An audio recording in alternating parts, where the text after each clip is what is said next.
Today let us see the poem called Anation'sstrength. So it was written by the famous American poet WALDO Emerson. So where he wrote this poem about how the people are so patriotic to their nation. So where he asked so many rhetorical questions to himself and as well as to the people.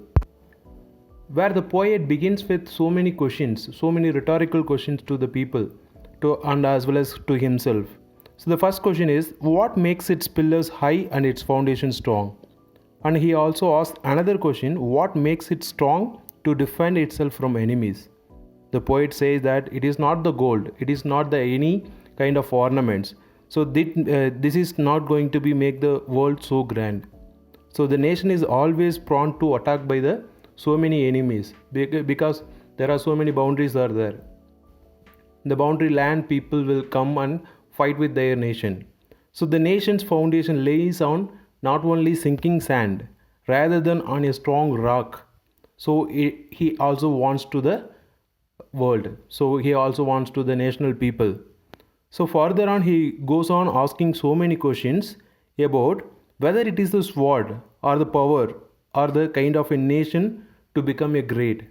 But once see all kind of the fall from the big empires whose foundation was laid on blood and power. So here the poet makes a nation how it is going to be great.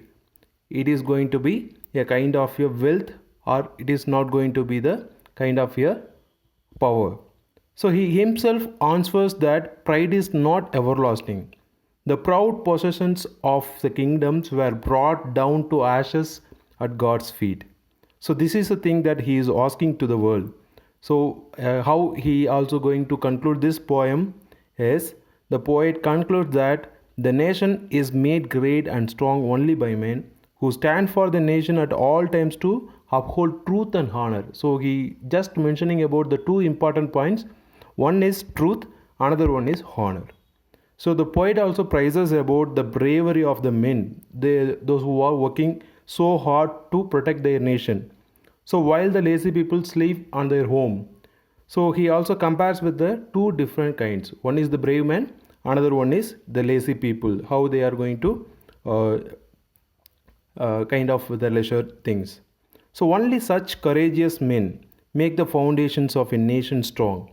So to take their progresses to the skies, or maybe tells the poet, so it's around a kind of a strength. So how the people of a nation is going to have the thing.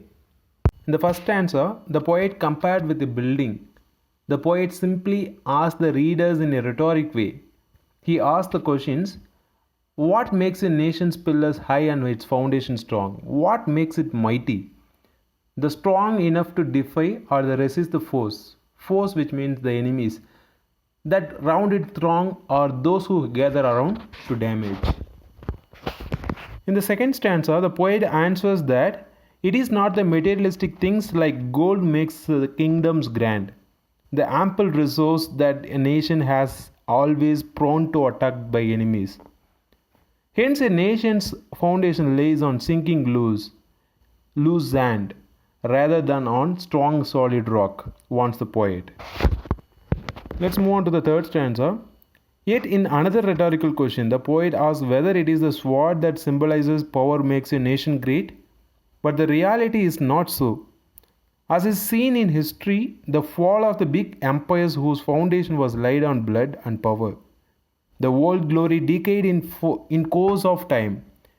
Hence might it also not something that makes a nation great. So the poet is mentioning about all the questions to the people and to himself. He also answers to himself.